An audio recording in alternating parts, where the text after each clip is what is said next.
Estamos aqui no RH Rio 22. Eu tenho o prazer de receber a Jandaracy Araújo. Ela é cofundadora das Conselheiras 101. É um programa que visa a inclusão de mulheres negras em conselhos de administração. Isso é só um pedacinho de quem é essa mulher aqui. Espetacular, a gente vai conversar e vai saber muito mais sobre ela. Então eu quero aqui dar as boas-vindas e começar te perguntando como é que é essa história que existe 14,3% mulheres em conselhos no Brasil? Na verdade, essa é a última pesquisa que foi feita, principalmente com as empresas de capital aberto, mas é um número muito baixo, né? Até porque muitas dessas conselheiras são herdeiras ou têm participação societária. Então, quando a gente olha, o número de conselheiras independentes é muito baixo ainda, mas a gente tem um caminho muito longo. Então, vem no processo de evolução, a gente está falando que veio de 8%, 9%, 10,12%, 12% e agora chegamos a 14%. Então, ainda tem uma estrada muito longa, a gente entende que o percentual de virada é a partir dos 30%, existem alguns estudos que falam sobre isso. Então, é fundamental a gente começar a trabalhar isso e também ter essa intencionalidade. Porque a gente fala de gênero, mas quem são essas mulheres que estão no conselho? Ou são herdeiras, mas praticamente a gente não tem diversidade, né? As outras diversidades, que é a diversidade racial, por exemplo, né? A gente fala muito ou nada sobre diferenças, sobre o público LGBTQI+, nessas posições. Então, a gente tem uma estrada muito longa para percorrer e o Conselheiras ele surge para dar visibilidade, formar e dar visibilidade a mulheres negras que já estão prontas para ocupar essas posições de conselho. Na prática, como isso funciona? Nós fazemos uma seleção de mais de 100 pessoas que são aptas, que têm uma carreira de mais de 15 anos, têm formação pós-graduação, mestrado, já ocuparam posição, ocupam ou já ocuparam posição de C-level, alta diretoria e C-level em organizações. Elas passam por um processo seletivo com a Red Hunter e nós fazemos um programa de formação que dura 5 meses, onde elas aprendem sobre Governance Office, sobre Compliance, sobre ESG, com especialistas no mercado e preparamos um book e multiplicamos isso junto a fundos de investimentos, B3, WCD, o próprio BGC, nosso parceiro. Então a gente faz essa divulgação e o resultado que a gente tem hoje, né, do Conselheira 101 é que nós conseguimos colocar 42% delas já estão em conselhos de administração. Olha que sucesso, que coisa espetacular. E a gente sabe que você está falando do que sabe e do que vive. Eu sei que você é membro de vários conselhos, inclusive eu, como venho da arte e sou assim, uma pessoa movida à criatividade, você tem assim, um conselho peculiar que tem a ver com arte. Conta pra gente. Sim, eu faço de dois, né, na verdade, que é o Instituto Tomi Otaki, que é um lugar magnífico. Vamos dizer, em São Paulo, é um espaço mágico que beneficia a cultura de uma forma geral. Eu sou apaixonada pela arte, pela cultura. E aí você tem um espaço maravilhoso no centro de São Paulo, super acessível, com exposições maravilhosas de artistas brasileiros, valoriza muito a arte brasileira. E próprio na história do Tomi Otaki é maravilhosa, da Tomi Otaki, né? Então, o quanto essa família doa de arte e cultura para a população paulistana e paulista de uma forma geral, é Brasil, né? Quem vai para lá conhece. E também sou conselheira agora do Instituto Inhotim, que é um lugar mágico. Ali a gente tem a junção perfeita da arte com a natureza, o maior museu de arte a céu aberto, acho que do mundo.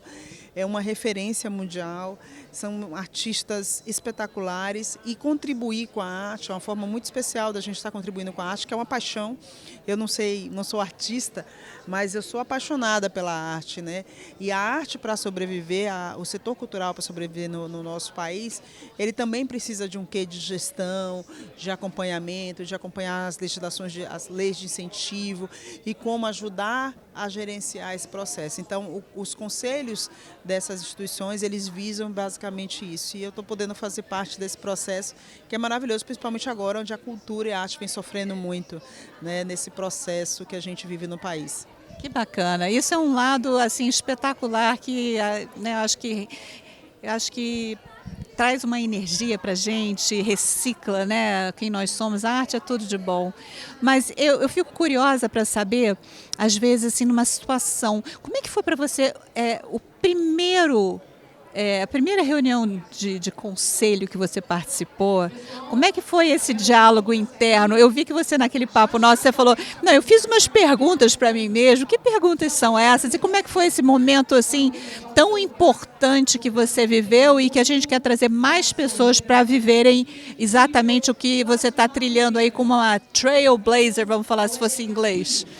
Na verdade, bate a tal da síndrome da impostora, né? No começo sempre bate a síndrome da impostora. Mas foi um momento que eu questionei, eu falei assim, nossa, a gente estou numa posição. Primeiro, como é que eu vim parar aqui, né? Como é que tudo. Me dei conta, né? No começo. Mas depois eu falei assim, nossa, tem uma missão de trazer outras pessoas que podem contribuir com outros olhares. Para esse momento estratégico de qualquer empresa, né? De qualquer instituição. Estar em conselho de administração é você contribuir para um olhar de futuro também, não só ajudar os executivos a tocar o dia a dia, mas também olhar de forma estratégica para o futuro, para a permanência, para a perpetuidade daquela instituição. Então, quando eu assumi a primeira conselho, que foi uma autarquia pública, né, uma empresa pública, foi um grande desafio, né? Porque estar em conselho, eu costumo falar, gente, não é sentar numa mesa e não é uma reunião de amigos, né? A gente tem uma missão muito importante, que é garantir essa perpetuidade da empresa, é trazer inovação para essa organização, é ajudar a gerenciar riscos e gerenciar crises. Então, tem um papel, e você também se compromete, né? Fisicamente, né? Quando o conselheiro ele tem uma responsabilidade por lei, né? Junto às organizações. Então, é como eu me preparei para isso e aí a missão é como eu posso preparar outras pessoas, ajudar outras pessoas a chegarem nessa posição também, até porque eu vibro muito na abundância, tá? Eu penso na abundância. Então, eu acho que assim, os espaços eles não são limitados, eles servem para muitas pessoas. Cada conquista que a gente tem que sempre pensar como a gente traz mais alguém para estar nesses espaços também, né? Bacana. E essa foi uma frase que você colocou lá naquele nosso papo, multiplicar espaços para pessoas contribuírem com suas sabedorias. Essa frase, assim, ela soa como música nos meus ouvidos. Qual é o papel das empresas, das corporações? Você, por exemplo, é conselheira de no mínimo 5 organizações, isso, né? Além do capitalismo consciente, que eu sou fã do movimento. Qual é o papel da iniciativa privada para a gente realmente conseguir que mais pessoas possam compartilhar alguma coisa mais democrática, não serem os pequenos grupos que estão ali no comando dando todas as regras? Como é que a gente inclui? Na verdade, as organizações elas têm que repensar como elas se veem no futuro. Porque um modelo onde todo mundo tem o mesmo background, o mesmo mindset, você não inova.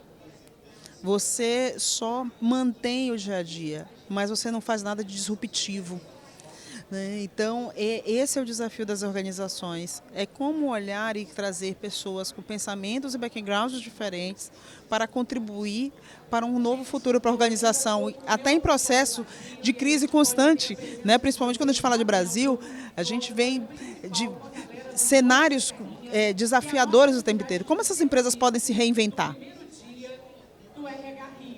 Como elas podem pensar se é sempre as mesmas pessoas, com os mesmos perfis, que estão olhando para essa organização?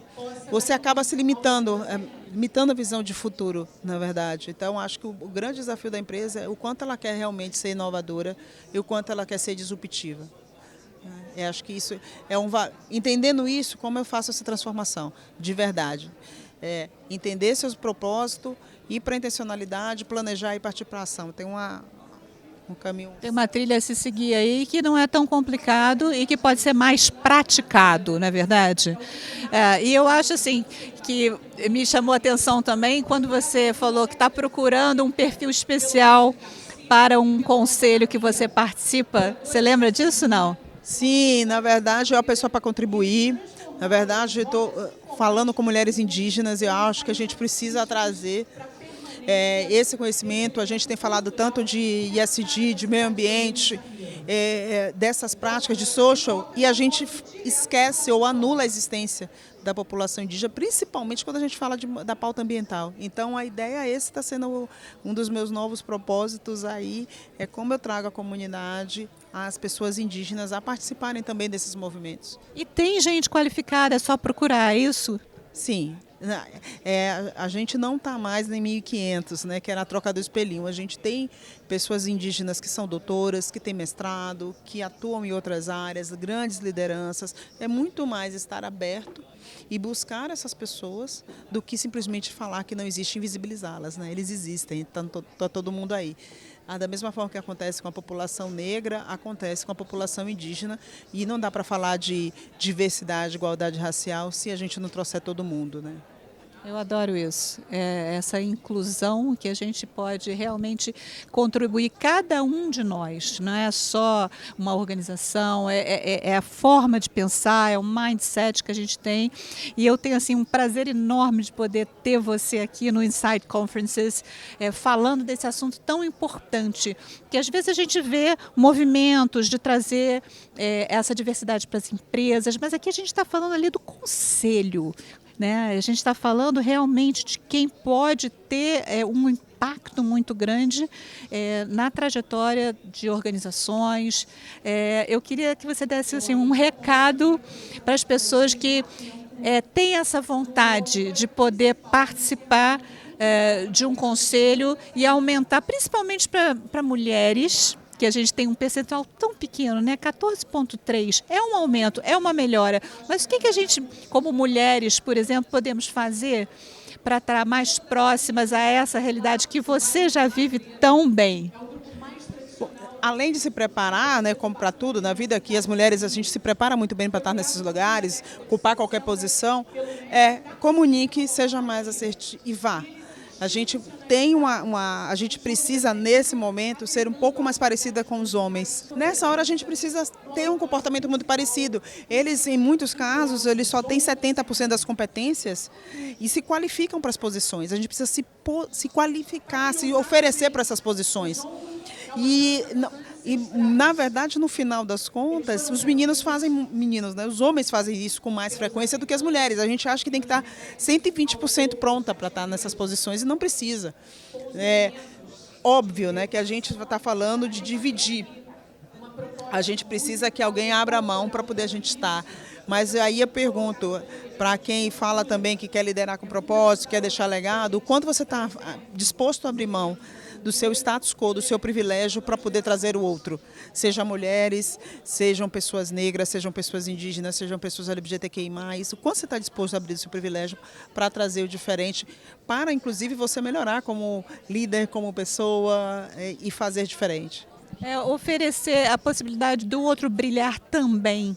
Exatamente, é isso que faz um líder com propósito. Não é só sobre você, é sobre os outros. E é isso que faz um líder ser diferente, é o quanto você alavanca outras pessoas. Então, se você não consegue alavancar ninguém, então o seu propósito é sem legado. Adoro, eu adorei conversar com ela, a gente podia conversar horas e mais horas. Eu quero te agradecer demais de estar aqui com a gente, dividindo e compartilhando a sua sabedoria, a sua vivência, e parabéns pelo seu trabalho e por você ser quem você é. Eu que agradeço pelo convite, pelo carinho também, e é um prazer poder compartilhar um pouquinho do que a gente aprende. Adoro. Abraço.